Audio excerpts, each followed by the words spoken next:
But I'm also a huge proponent, if you're going to get a certification, having a long-term vision or like, what does that look like? That is funny. So I'm just curious, what does that look like for you? Did you consider anything past that part where you're like, hey, this is a good certification? So there's going to be some contention on this one because I'm the exact opposite. Let's go. I am the exact opposite. So welcome back to the Work and Play podcast. I'm your host, Ariel Young, and today I have a really special guest, Benjamin. And pronounce your last name for me. Amoateng. Amoateng? Yeah, close. Amoateng. Amoateng. No N. Moi. Amoateng. Got it. Benjamin Amoateng. There we go. See all my African-American friends out there. You can do it. Your tongue will do it. So let's do it. So on the Work and Play podcast, we are going to have a conversation about my boss friends, their career explorations, their journeys, their wins, their highs, their lows, and all of the things in the middle that make their careers what they are today. So today, would you mind starting off with just introducing yourself? Who's in the room with me? Who are we listening to?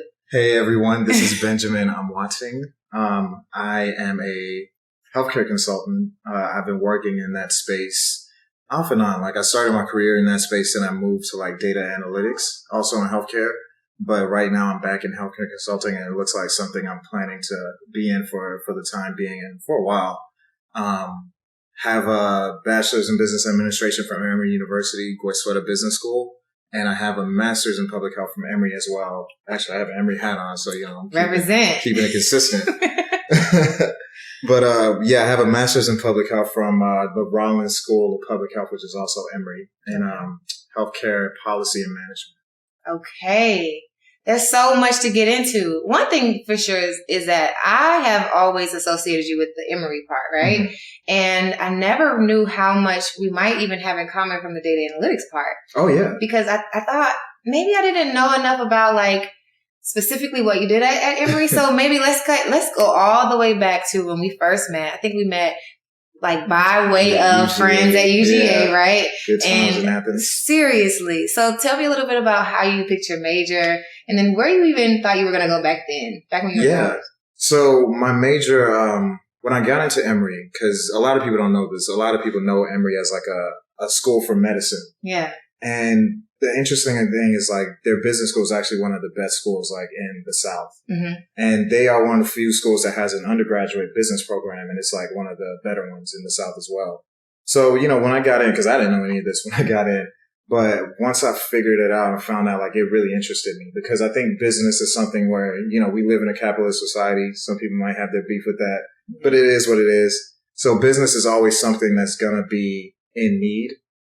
Cause that's one thing about my logic when it comes to my career, like always do something that's going to be needed because, grew up in the recession. I saw how it affected like my family, people around me. And I was like, I always need something that's going to be needed. And that's going to come up later as I talk. But yeah, so when I was at Emory, I got into the business school, got a bachelor's in strategic management and venture consulting, which is, So it's very interesting stuff. I decided to go that route because originally I was doing marketing, but then I found when I started doing like strategy like that, it was really interesting because, in strategy, you learn about different industries, you learn about different companies and how they work.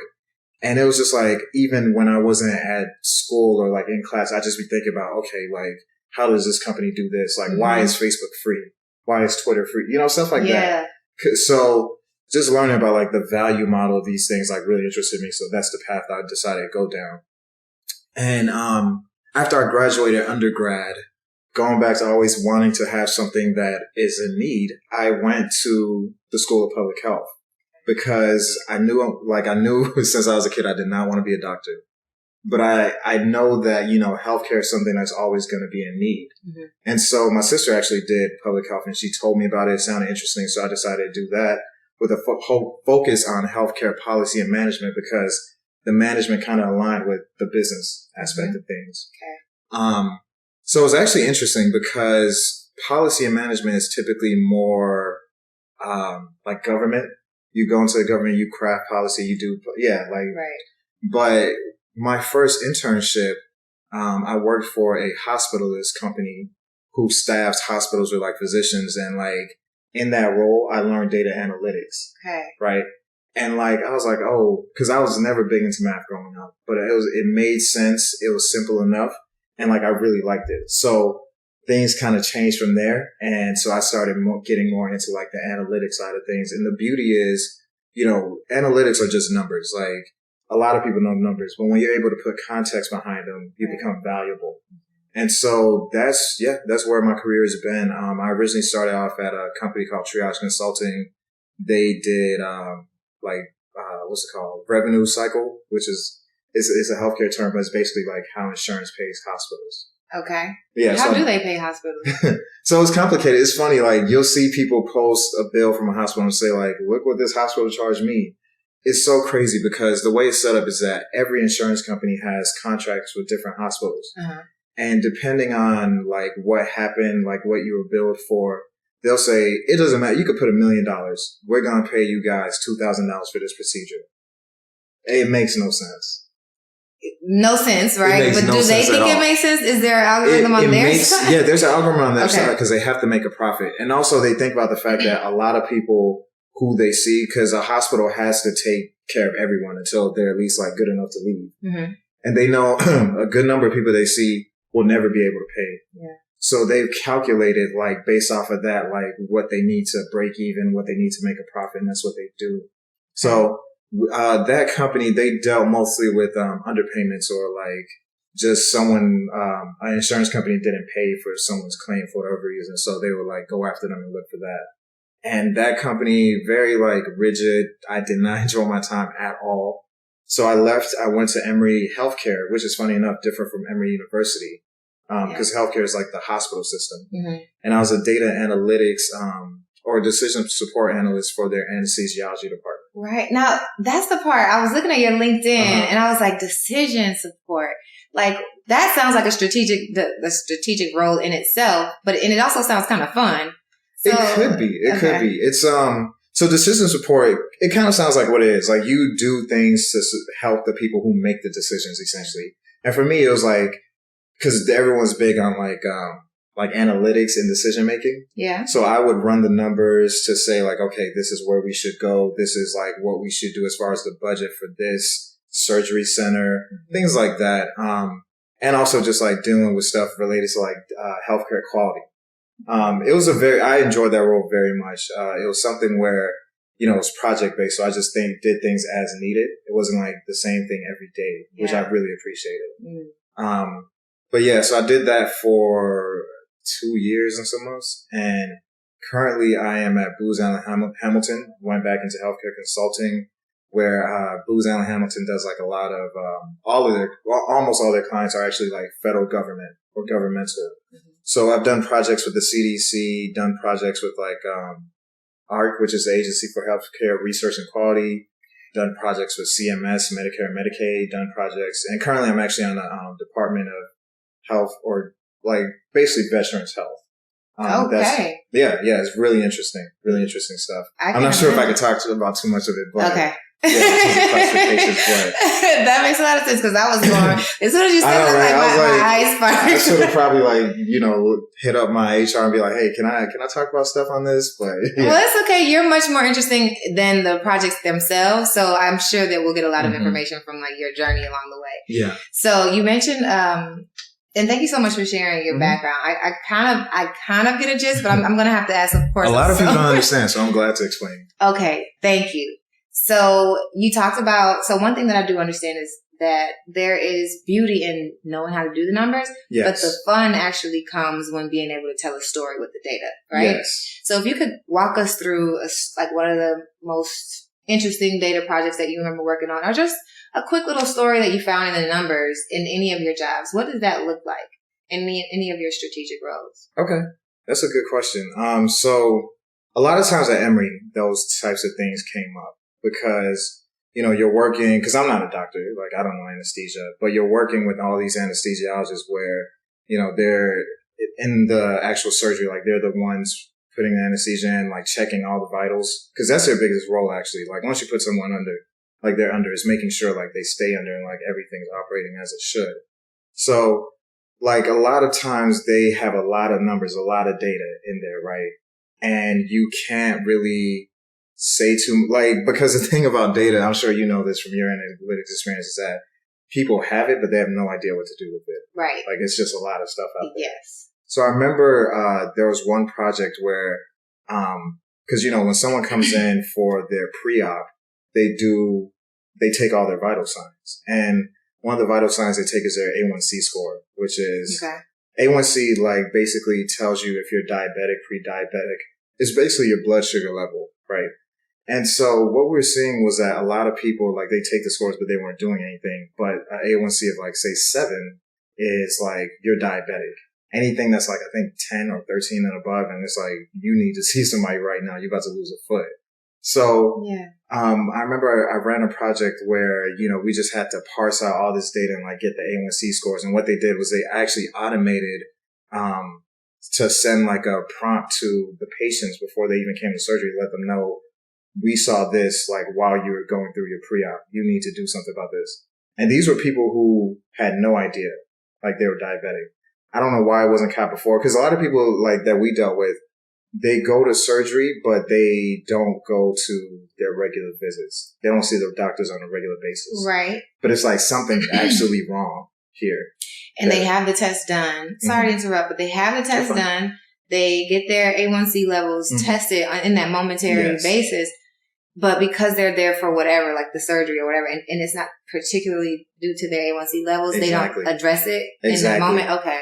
Because it's like, if I'm coming in for appendectomy, like, do my appendectomy, But it's like this is the only time this guy is going to see a doctor, period, for the next 2 years. Got it. So he'll never know his A1C aside from us. Okay. So it was just something that and also like the A1C, blood sugar, diabetes, like complicates the surgery. So it's good for the doctors to know. But you'd be surprised, like we were sending prompts out to people and there were so many people that are like, oh, I had no idea. And I'm like, you have full-blown diabetes. Wow. This isn't even like you need to like watch what you eat. It's like you have diabetes. Yeah. So and you never knew.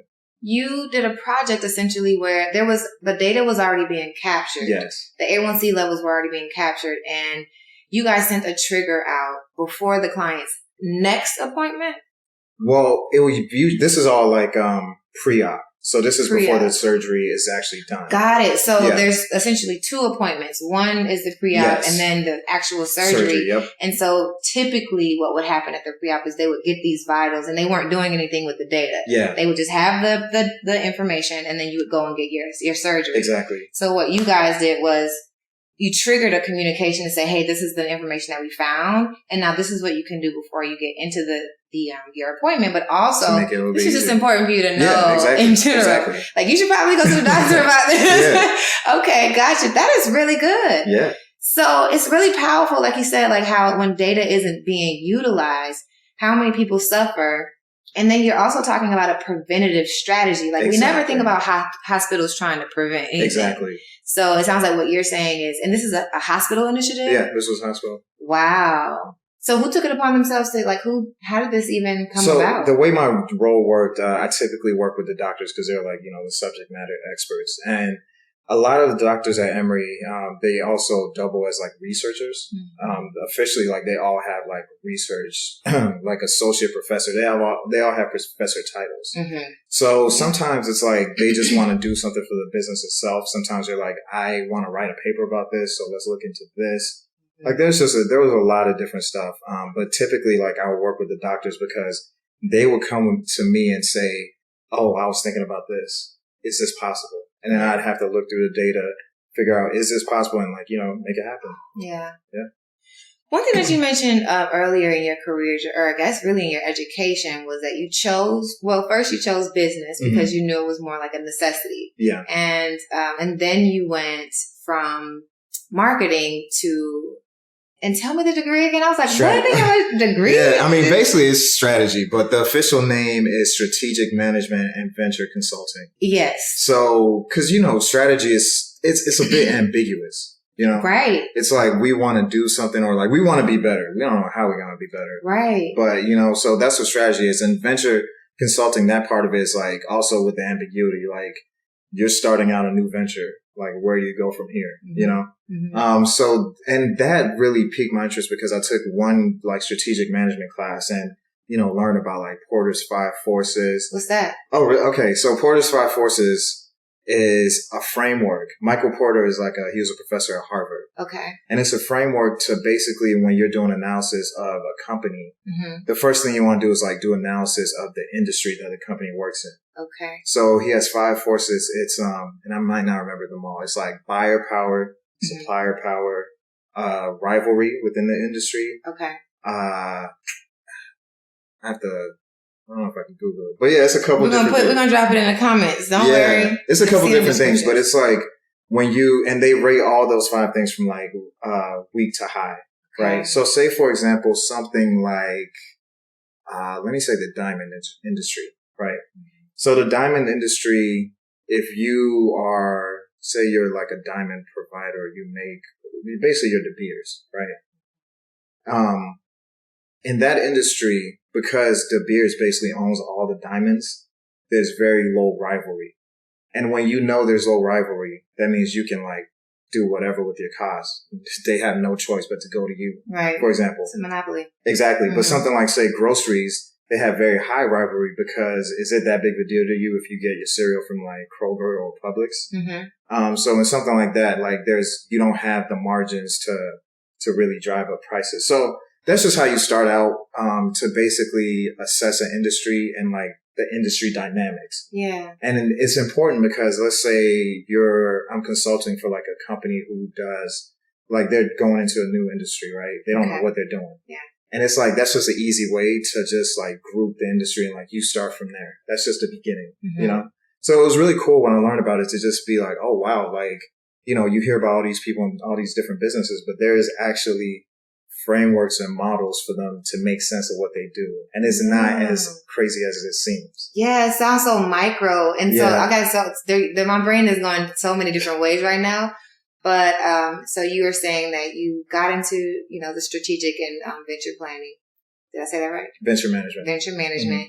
And you really got enlightened there. So for the audience and even for myself, tell us where you're from.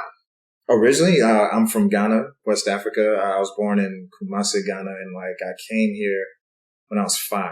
So I've been in America for a very long time, but still keep the ties with Ghana.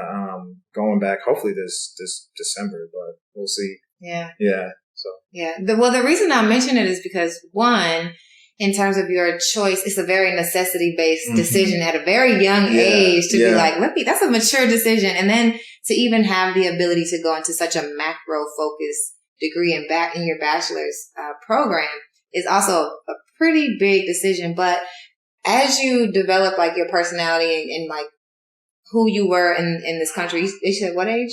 5. I came 5. So you're pretty much. Yeah, I'm based in America. Yeah. So I was going to ask where did your passion, what were you super, super duper interested in? Or did you think ever So it's funny because, when you're a kid, they're always what do you want to be when you grow up? Right. And I remember since 2nd grade, I'm just doctor, because that's what it sounds good. Yeah. But I never had a passion for that. Mm-hmm. And growing up, the subject that I was best in was actually reading and writing, and actually social studies. I really enjoyed that. And it's funny because, African dad, they're get into math, get into science. And I kind of heeded that because one thing I realized is that you can still follow your passions outside of work. Absolutely. Yeah, because it's unfortunate to say, but writing, you might be one of the ones that gets lucky, but it's, you're taking a big risk. So I was just you know what, let me focus, do what I need to do. At least I'll be settled in my career. I'll be making good money, and then I'll be able to pursue my passions otherwise. You just heard me playing the piano. I learned that by myself, because I have a job, because analytics, if you're good at it, it's pretty simple. You kind of just make things run. You have a lot of free time. Yeah. You have good money to pursue your interests. And so that's been my whole mindset when it comes to work is I want to do a good job. I like to do good work, but this does not have to be my life. I don't have to put my passions into work. I can pursue my other passions elsewhere, and work can just be a means of doing that for me. Yeah. Yeah. And also, I mentioned before, the recession, my parents, they came here, weren't educated. They actually got their education as they came here, but, just saw a lot of struggle because it's funny, like they say the recession hit in like 2008, but we were in a recession since like '04, you know? So you seeing like that struggle, I was like, I don't want to struggle like that. Yeah. And like, that really impacted me to be like, okay, what's something that's always going to be in need? What's something that no matter what, even if like the whole economy crashes, like someone's going to need this, right? Yeah. And so business and healthcare were that for me. And that's why I decided to focus on both. And like, I enjoy it. Like, I can't say like I go into work and I hate my job, because there are people who are like, I can't do this for another day, but I need this check. Yeah. Like, I like it enough. It can be interesting. It can be, fulfilling, because you do make an impact, you know? Because for me, especially with some of the things I do, you're removed from like seeing patients, seeing people, but you come back and like a doctor says like, oh, we had this patient who didn't even know they had diabetes, and now they're like starting on insulin. That makes you feel good. Absolutely. What would you say is one of the most the largest misconceptions of like what you do from the outside looking in? I mean, I have no idea what people even like conceive of what I do, you know? I know for me looking at it, I'm just like, it's more like a black hole, honestly, and it's getting more interested in that you guys actually do make an impact, because so many people are in jobs where, well, especially when it comes to data, depending on where you are in your data career, you might not even see the end result of the data actually being. And that's true. That's a good point. I think it depends on what you're using the data for. Mm-hmm. Like, everything we do or everything I've done, it wasn't like data for the sake of data. Let's just see what this looks like. Mm-hmm. It's like, we want to do something. Let's see what this looks like to see how we should do this. Yes. Like always.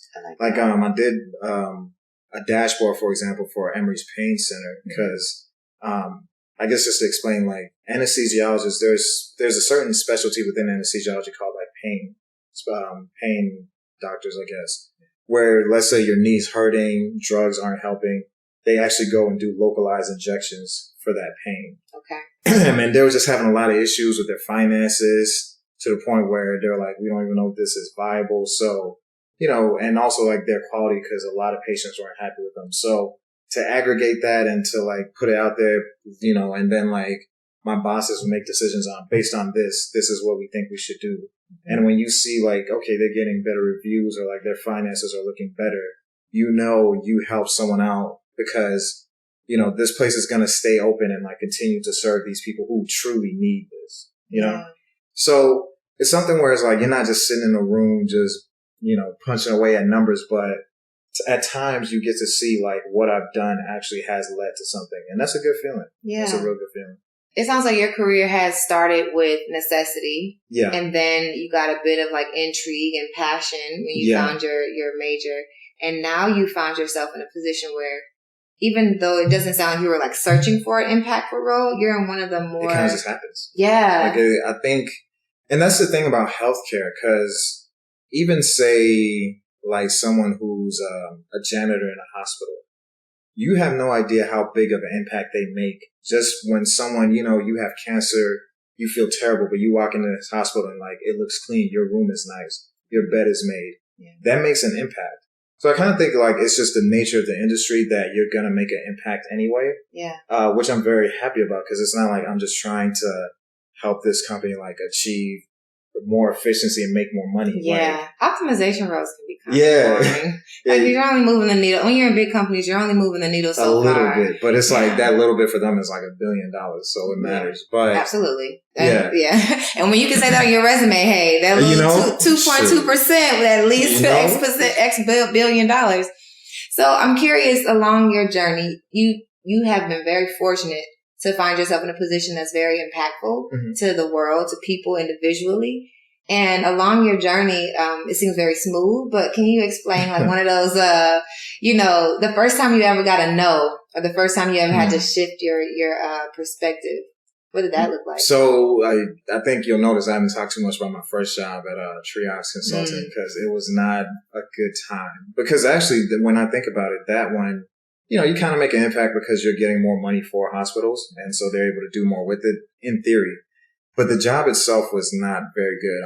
I don't know if you're familiar. I think there's a whole industry of like first job companies, for people fresh out of college. Yeah, my job was one of those. Yeah, they hire BAs right out of college. College, you've never had a job before. You just happy to be getting paid. Right. So they tell you like, oh, we have like a skee ball in the break room, and you're like, oh, okay, it's gonna be so cool.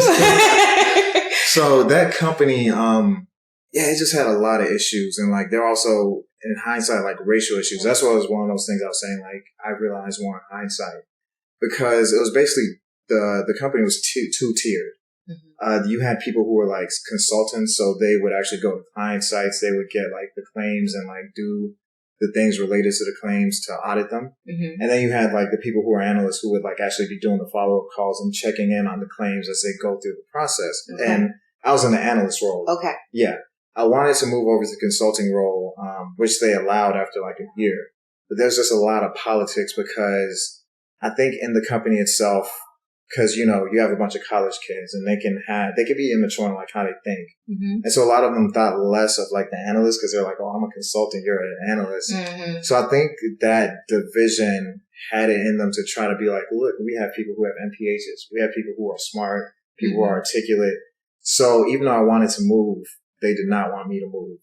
Okay. And that was probably like the lowest point of my professional career because when you've done everything you need to and they still won't move you and they will try to come up with any excuse to try to justify it. It kind of has you doubting yourself. Yeah. Right? Like, can I really do it? Like I had a manager actually tell me when I was going up for promotion, and I was promoted technically to like a higher analyst role, but not to the consultant role.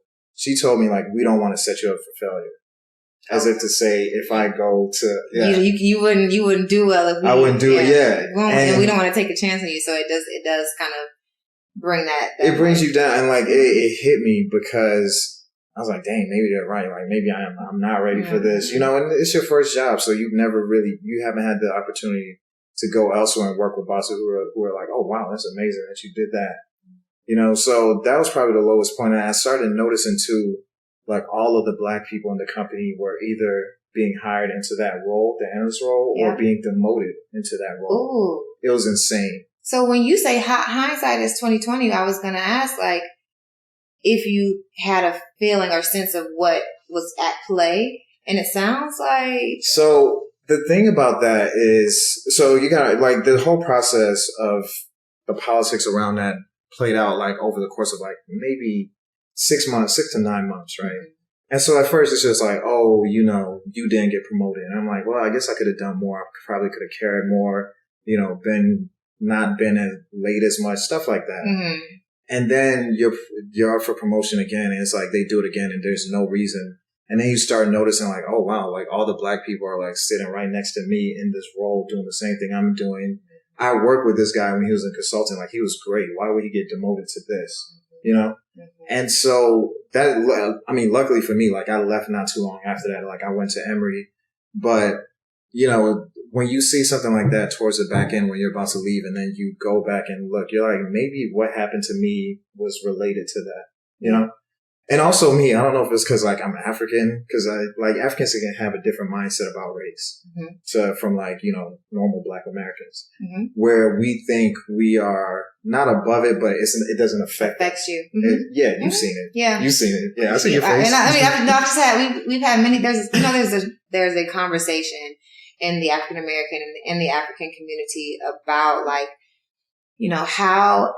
how systematic racism actually really truly affects us. And then even one of our friends, our mutual friends, didn't really even know, like, didn't think, hey, I am a Black person because of like just not identifying with it until the police actually said, okay, y'all are all the same. You right. Black as the rest. You blacker than the rest of them. Right. So it sounds like that was your pinnacle moment where you realized. I've been here long enough. Like I grew up in Stone Mountain, which is like all Black. I've been here long enough where That is also where the KKK headquarters is. Yeah, but it's like things changed. They're not there no more. Like Stone Mountain, my high school, literally we have one Mexican guy. Everybody else was Black.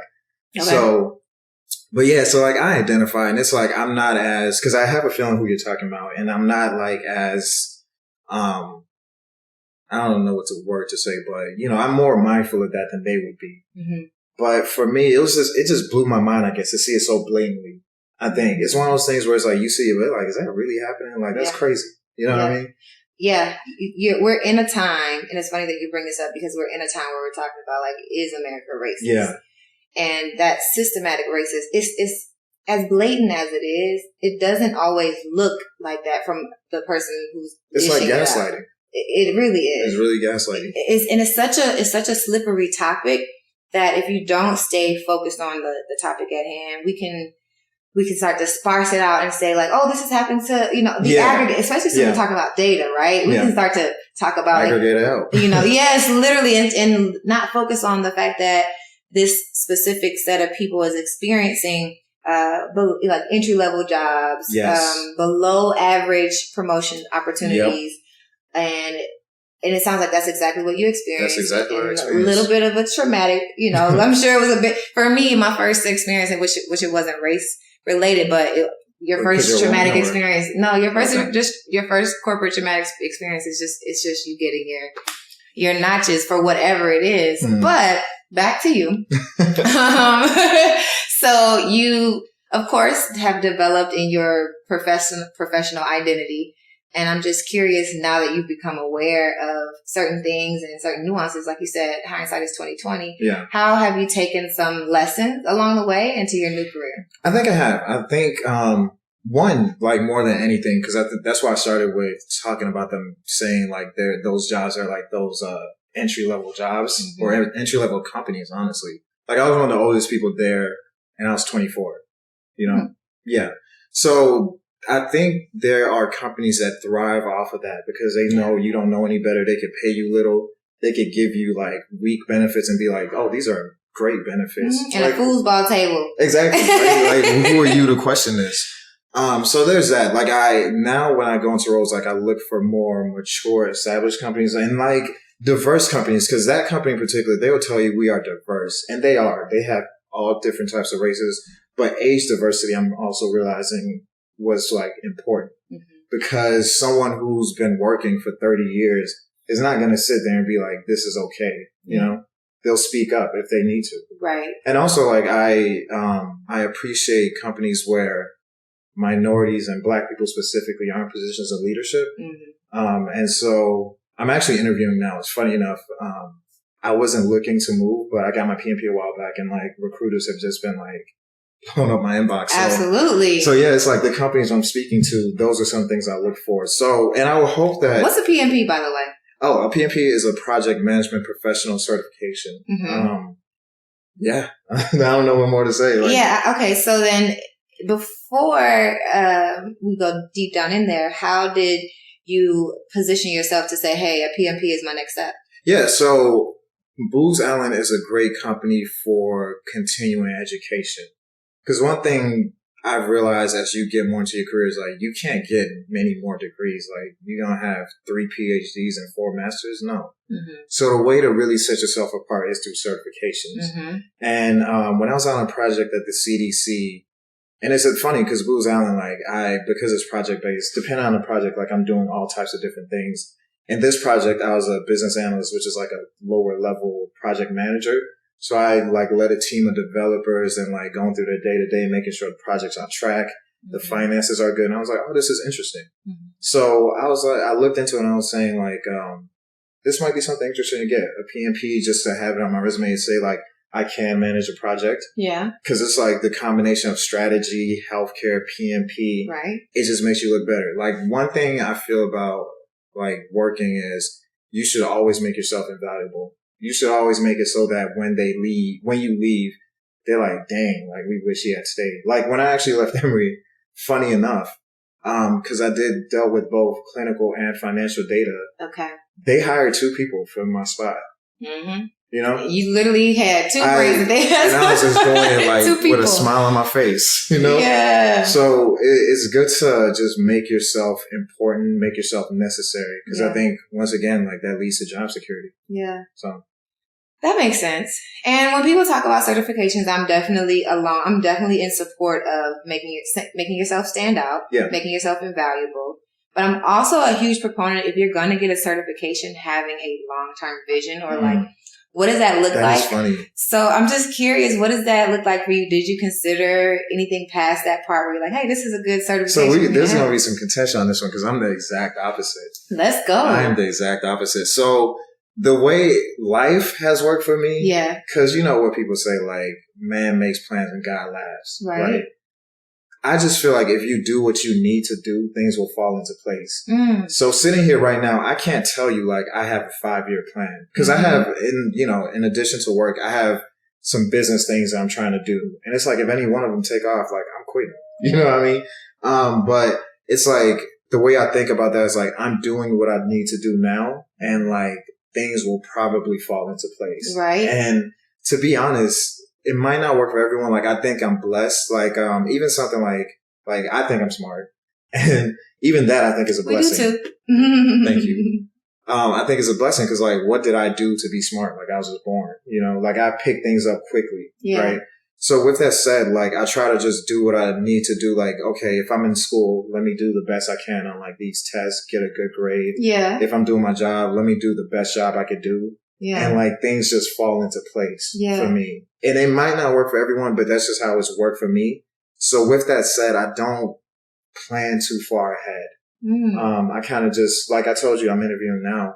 I was in like, okay, it's been 2 years. Let me look for a new job. Yeah. It was like, I'm doing my job and someone hits me up on LinkedIn. I'm like, okay, let's see what they're talking about. I was like, oh, okay, this seems interesting. Let's look into it, Yeah. So I know I'm different from that. Like my wife and I, we argue about that sometimes because she's like, you kind of just go and I'm like, it's worked so far. Like it's worked for me so far. Okay. Well, so, and it's funny, you say we do differ. We do differ. And I'm curious what you would think. Well, so here's the thing. When I was in my first corporate job, I used to say, as long as you do stuff, God will put his hands on it and he will bless whatever it is that he wants to happen for you.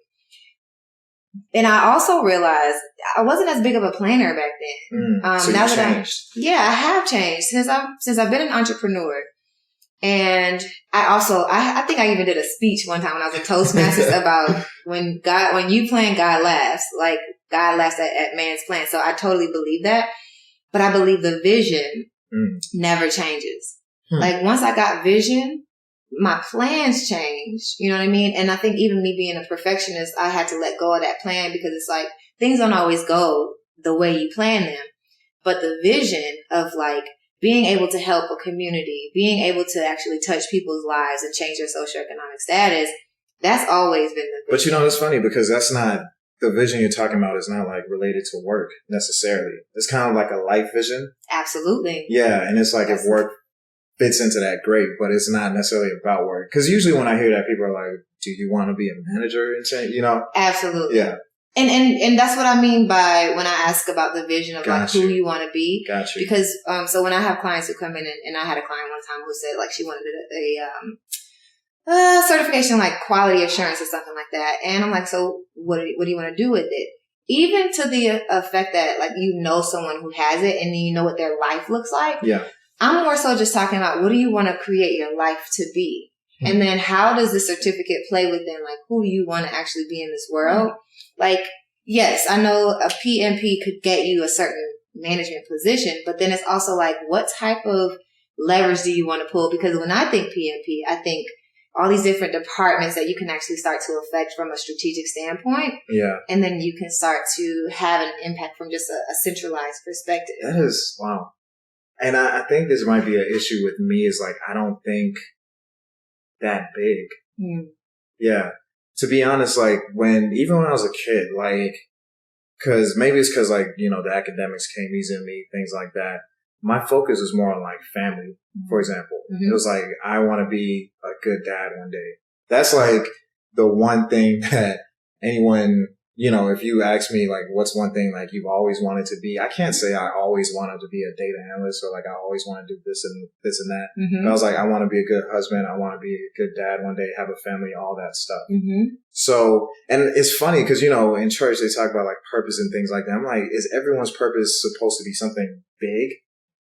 Like that's a real question because I'm like, is it possible your purpose is just to like impact the people in your circle and like inspire them to do bigger things like that? And I mean, I don't know. That's just like something like I think about every once in a while Because I'm not a big thinker, and that might be an issue with me. Like, I guess I think big in the sense, like, I don't think what I do now in my career is it. Like, I don't think I'm going to work until I'm 65, retire and all that. Like, I have things going on in Ghana, which, like, I'm hoping I'll be able to do and, like, you know, impact, like, the area around in Ghana. Like, Absolutely. You know, like, give people jobs, give people work, stuff like that. Yeah. So, yeah, I think, yeah. Well, so, and this conversation is going biblical because when you think about Jesus Christ, he was a carpenter. Yeah. It doesn't matter if you believe he was a prophet or, you know. We could agree on carpenter. Right. He was a carpenter, right? Yeah. That was his tool. That was his training. And his purpose had nothing to do with technically carpentry. Yeah.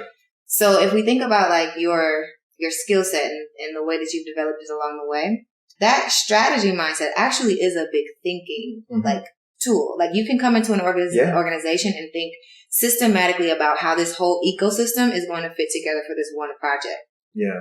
And then for you to say like you have this passion for helping like Ghana, that requires a level of, because you haven't been there in a long time in terms of like living. Yeah. It requires a level of strategic thinking for you to be able to go in there and then either learn whatever it is that you need to learn and then say, hey, here are the things that we need to consider. Yeah. So it sounds like purpose and passion is starting to come up maybe in this next chapter of your life. You might be right. You might be right about that, because I will say one thing people say about me is like, I'm good about pointing out things like other people don't think about. Some people might say like I'm negative and like I point out like the holes, but I'm like, you got to fill the holes before the boat will sink. So that's actually very interesting. Like I haven't thought that far ahead, but that makes sense. And there might be something there. Absolutely. I think in this whole, you know, philosophy that, you know, God does laugh at our plans, it's really to be open to saying, God, how do you want to use me today? You know what I mean? And then being open and to whatever he wants to use you. Exactly. That allows us to think past where we want to go. And then I think he works through us. Yeah. So our vision is he's going to touch that. He literally will bless that. And he can't necessarily, you know, this might be a topic of conversation, but like, I don't know if he puts the vision in there or we have the vision and then he works through us as human beings. I mean, I think like you have to be aligned, you know, it has to be like what he wants you to do and what you want, or what he wants you to do and what you want to do are aligned more than anything. And to do that, you have to have like that mindset, like that godly mindset, I guess. Absolutely. So yeah, I mean, there are people who say like, Jonah, who like God told him to do something. He's like, I don't want to do that. So it happens. But I think like when you are really operating in like purpose, it makes sense. Yeah. It makes sense to you. So you said people often tell you that you have a gift for like spotting things out that people don't necessarily recommend or realize. Yeah. Do you ever, when you think about it, do you ever resist any of that type of like, you know, you should do this, and you're like, no. Yeah. What kind of things come up when people say, hey, you should do this, and you're like, nah. Yeah, I mean, a lot of, that's like a lifelong thing. Cause like when you're a gifted kid, people are like, oh, you could do this, you could do that. And it's like, at some point I can't do everything. You know, I gotta find what I want to do. For me, it's more so related to like entrepreneurship. Cause I have, like, I rent out a house and, you know, my wife is like, oh, we should get more. Like, you should do this. Like, you're smart. You can do this. And I'm like, I don't know. I don't feel it. Like, you know, but it's a thought. Like, it's definitely a thought. It's something, it's something to think about. Okay. Yeah. And I think you should also go with that feeling like, I'm not feeling it. So if it's like, if you're not feeling it, then putting yourself in a situation that's not, you know, moving you is really not necessary. Yeah, you don't want to force it. Because when entrepreneurship is like, when stuff is, you know, you gotta have that passion for houses. Right. So I guess to put a bit of a pin in that conversation, I feel like your gift and your strategic thinking, your data analytics, that's a tool, that's your carpentry. And this next chapter, which I'm curious about with you exploring, music, and then other passions, what does that look like? And how are you putting yourself in positions to explore those passions? That's a good question. I mean, I think just being open, because I will say, even if, because also like, it's funny you're saying like Jesus was a carpenter, but that wasn't his purpose. It's not like, he did no carpentry in his ministry. You know what I mean? Like it kind of had nothing to do with that. So I can imagine him like, you got to trust the Lord. That nail goes into the side. You even think about it, it's like that. The metaphors he used was like fishing. He wasn't a fisherman. Like Paul and them were, I mean, not Paul, Peter and them was fishermen. But anyway, so yeah, I think like for me, just being open, cause I have my hands on a lot of different stuff right now. And I'm open to any one of them working out, like going more into it. And I feel like just having that openness is like everything for me right now. I agree. Yeah. And then even when you get through this next, this interview phase and then figure out where the cards are going to land there, the freedom, having the freedom to even explore other things outside of that will open up to you as well. Exactly. I think I'm a firm believer in, like, when we make a decision on what path we take, God does guide those steps. Yeah. So even if you found yourself like between, and what are the other things that if you don't mind sharing between like music and you being a pianist, you're also a pianist at school. At church, right? Yeah. So what are some of the other things that you're exploring outside of like the professional you? So outside of professional me, like music probably is the biggest thing for me. Like I love music, and like when it comes to, it's funny because like I really got interested in playing piano back in college because Emory just had a bunch of pianos lying around. And I'd like YouTube some tutorials and like do some stuff. But it wasn't until I started playing at church when I really started learning about like music theory. And the theory is everything. The theory is everything because it's like, yeah, okay, you can play like, what's that? All My Life, Casey and JoJo. Right. But do you understand like the chords that went into that and like how to feel it, right? Ooh, tell me more. Oh yeah, like music theory is very interesting and that's what, like I have a good feel for music. I always have, like my family is very musical. And so you realize like when it comes to piano, when someone's singing and they're moving through, the chords kind of give the feeling. Like you can sing a note, but if you don't have the chord, like you don't get the full feeling of the song, right? Or that part of the song. So learning music theory like that, and it was because it was something like, it's kind of like strategic management. It was so ambiguous. Like I'll read about things on Wikipedia and I'm like, I don't understand anything. They're talking about dominant chords, subdominant, like minor thirds. But then it's like when I started playing at church and I was saying like, oh wow, when someone's singing Amazing Grace and they hit this note and you just get this feeling, like this shiver. I'm like, oh, that's like the sixth chord in this key. It starts to come together. It starts to come together. So it's like, you get the feeling from that. So I would say like music, cause it's funny. Like I remember I did it wasn't a Berkman, but I did some personality test back in college where they're like, it was for business school. They're saying like, what would your ideal, occupation be if like money was an issue? And they did that by like just making you answer questions, like nothing specific. And I'm just answering the questions like real, like honestly. And it said like a musician. I was like, oh wow. And I was like, oh shoot, I do like music. Like I have always had that. Like I used to sit in church just looking at musicians being like, man, I wish I could do that one day. Yeah. You know what I mean? Yeah. So yeah, it was like something that developed late because I guess I didn't really think about it. Like I was in band. I was like first trombone the whole time I was in band. I was really good, but I never thought of it that deeply. Actually, until that assessment, I was like, oh wow, I really enjoy this. Like this is really what I want to do. And so for me, like playing in church, like for me, the best part of playing in church is like when they're doing like worship, right? And you set the mood and you see like people are really getting in the spirit and like they feeling something like that is unexplainable to know like you had a hand in like these people having this moment.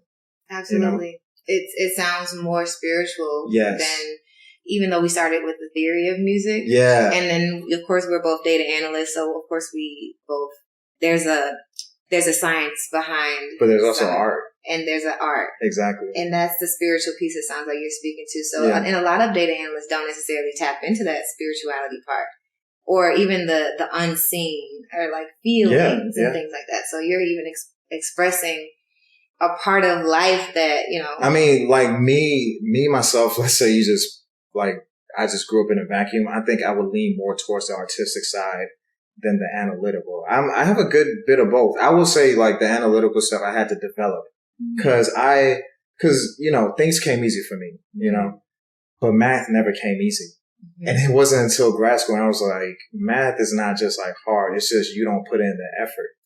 Mm-hmm. And so that's when it started clicking. I was like, oh, I actually can do this. But it's like me naturally, I lean more towards like art. Music is my art, my main art, but I lean more towards like the writing, that type of stuff. Yeah. It's funny because it's like, I was just like, let me use this side for work and just live this other side. So. And now you're merging the two. Like I would say, it sounds like you're merging the two. How exactly? Because you spent the first half of your life, and I say half, like who knows how, let's say quarter. The first eighth of my life. Okay. Yes, the first eighth of your life. All right, let me get specific. We're talking numbers here. Mm-hmm. You spent that first part of your life developing your craft. Yeah. It took work, it took effort, and it took more mind. It was less, it was feeling. Less spiritual, right? It was less feeling based, less spiritual. It was more of a practical, logical decision. Yeah. And then you're now, since the aptitude test, and even now you're allowing yourself to explore that feeling part of the music, even though you understand the theory, you're doing it in church. We even played a little snippet, and I will put it in the video before we even got started. And so you're doing that more and more and more, right? Yeah. So it sounds like we're in this place where you got the professional side of you, you got the certificate, and of course you're not going to get like 3 different PhDs like you mentioned. So you've got that, right? And now you're starting to like live a little bit and bring that passion in. And so your purpose, I feel like your purpose will bubble up naturally. I'm preaching. I've never thought about it like that, but it's like, for the first time, like in a long time, it's like this part of things is settled. It's kind of like we're moving. We're moving like where we need to be moving. And it's like, now I can get more into the other side. Because I think like, that's why I've never thought too much about my passion or anything like that, is because I've always been focusing on what I need to do. Mm-hmm. So I didn't allow that side to develop. But it's like, now I think I can. And like, that's a thought. This is exciting. That's something to ponder on. Yeah. This is really exciting. I can't wait. As you ponder, let me know. And if he tells me, I might share. Okay. So I guess as we kind of think about this last chapter, next, I gotta stop with these definitive statements here. Don't do that. As we think about this next chapter, and I even want to pull from a little wisdom from your wife when it comes to you thinking big and even using that skill that you've developed to maybe think a little bigger about what vision would look like. Let's just be fun here. It doesn't have to be anything like specific, and we're not telling God, hey, this is what you need to make happen in my life. But if you were to be a consultant in your own life, right? Mm-hmm. And we're thinking strategically, and we're thinking of what we do know in the industry, what we know about, did you say competitors? Yeah, competitor analysis and all that stuff. Right? You're coming into your own life and you're doing your own strategic analysis. And we're thinking about our, let's go 5 years here. Yeah. What does a vision look like? I feel like in 5 years, the vision is definitely related to Ghana. For sure. So I don't want to tell like what exactly we're doing there right now on this, because it's still. You can even tell us why going back to Ghana is a passion for you. So the reason why I like going back to Ghana is a passion, I think it's something for a lot of people who came here, like a lot of Ghanaians or maybe even just Africans who came here or were raised here, is like, you see the potential. Mm-hmm. This is a country with like all the mineral resources. It has like kind people, great weather. The way they think about life is not like this, because one thing about America, and hopefully it changes, is like people live to work instead of working to live, right? And that's a hard mindset to change for like a whole society. Whereas I feel like Ghana is the opposite. The issue is just like governance and like resources, things like that. Mm-hmm. So, with what everything I've learned here, like I would love to go back and just change things little by little. Even if it's just like starting a company where I'm like, this is an ethical company. You don't give us kickbacks to get like, what you need. We're not giving you kickbacks. We're just doing what we need to do. We're supporting the local business. We're giving people jobs, giving people money, and like just building that up. Mm-hmm. And I would love, like, every time I go to Ghana, I'm just like, wow, this is, like, I love it here, but there's so much potential. There's so much that could be improved and, like, so many lives that could be improved. And, like, if you do this place would be, like, the greatest place on earth. It really is. Yeah, you've been, yeah. Yeah, like, when even dirt roads and all, I'll take it. But I know there's some improvements to be made, but the vibe is much different. The vibe is completely different. Like, you really feel like you're home. You really feel more comfortable. And, like, people who live there, because to be fair, every time I went, it's like on a vacation. They're like, it could be hard, but even something like, say, racism, you don't deal with, like, the heaviness of that just walking around. Right. So I think, like, there's potential for there to be great things there. And, like, I want to have a hand in that. Like, just play my role in that. And yeah, it's funny, like, this whole conversation, just thinking about, just putting it all together and, like, all the things we talked about. I'm thinking, like, I have a role to play. Absolutely. I have a role to play. Yeah. And you have skills and tools that are needed. Exactly. Of course in Africa, but, like, there are not a lot of people with that strategic mindset here who can, place it in so many different areas. And because you're interested in the arts, you bring a certain level of strategy to your work and your life that a lot of people might not. Yeah. So that plus your passion plus your skills and your gifts, and as you explore more about yourself, you'll go in there and be able to just strategize. Yeah. Whatever that vision is, I think you'll know exactly what to do. Definitely. Yeah, it's funny because, like, I haven't thought about this in these terms, but it's giving me a lot to think about.